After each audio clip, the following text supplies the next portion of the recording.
ها؟ ما يقدر يصنع دي. ليش عاد؟ لا ما يقدر. انت عارف ان الايفون صنع واحد سوري بس باوروبا. سوري مين يا عم الحاج؟ والله العظيم. يا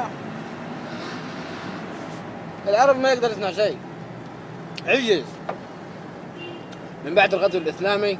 ايوه. ها والناس الصح اللي هي الاولانيين، العلماء الاولانيين، عباس بن فرناس وعثمان بن عفان والجماعه دول اللي كانوا يفكروا تفكير صح، ما يفكروش في المراه، يفكروا في جهاد في سبيل الله وفي الصناعه وفي الاسلحه وفي انه يكونوا مستعدين لاي خطر. فهمني؟ هو هالنسوان هي اللي لعبت عليه. النسوان اللي لعبت عليهم او هم لعبوا على النسوان وشغلوا. زين انت تقول هم وهم وهم وانت ها؟ وانت ما انا زي الطريق ما انا مثل ما بني ادم. ليه طلعت ابوي لقيته زي لقيت نفس طريقي. شلون يعني؟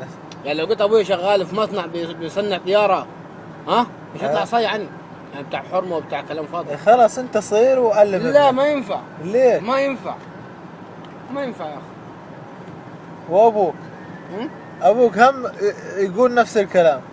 نفس الكلام يبقى ما يمشي الحال. ليه ما يمشي على نفس الطريقه ونفس ابوك ونفس كله. والله مل سنه. ايوه. اول ما ولده يطلع يلقى ابوه شغال في الساعات بيصنع الساعات. يجي يلعب في البيت ابوه شغال في الساعات. الله، يروح هناك عند ابوه شغال في الساعات، في البيت في الساعات. الواد اياه مخه تبرمج على انه لازم يصنع ساعه زي ابوه. يقول لك الله يا ام ابويا دي ابني انا عارف تصنع ساعه وانا ما بصنعش. هو تفكيره داخل ليه بيلعب في الحاجه دي وانا مش بلعبش فيه. بس ازاي؟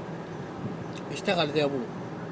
من لما لقى ابوه بيتكلم 48 ساعه بالتليفون بيكلم حرمه هيطلع نفسه صحيح، هيطلع نفس الطريقه برضه هيتكلم حرمه. وشلون هم يكلمون؟ ها؟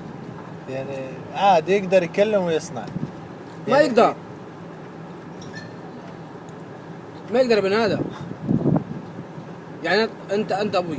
ايوه انا ابوك. ماشي. وطلعت اني لقيتك انت بتصنع السياره دي. ايوه. حلو. وانا من مصغر صغير. ايوه.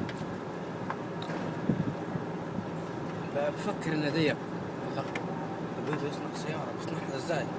انا اقول لك انا اعلمك. ما تعلمني يعني من وانا صغير بشوف النظام بتديني انت معاك المصنع. ايوه. حلو. حلو. بشوف ازاي بتركب الكمبيوتر وازاي كذا وازاي كذا. فاهمني؟ ايقن. اما اذا يروح على طول صانع سياره زي ابوه. فاهمني؟ ايوه. وابوي يديله الخبره برضه. صح لا؟ واذا ابوه ماسك التليفون. واذا ابوه 48 ماسك التليفون حيطلع صيع زي ابوه. خرطي. عجز عن كل شيء. فهمت؟ يعني اللي دول العرب دول الاجانب متقدمين. متقدمين لانهم ماشيين صح. بس ماشيين خطأ في حاجه واحده. شنو هي؟ كمخ. ها؟ 100% في الصناعه وفي تركيب السلاح وتركيب كذا رقم واحد. بس مشكلتهم مشكله كبيره قوي ضخمه. فاهمني؟ اللي هي البعد عن رب العالمين. انه يعبد شيء يعبد غير الله. هذه الاكبر مشكله فيهم. بس هم ماشيين صح. انت لازم يحطونك بمجلس الامور وتتكلم. صدقني يا محروس. صدقني لو يعني انا رئيس ولا حاجه. اود الجلاس ماشي.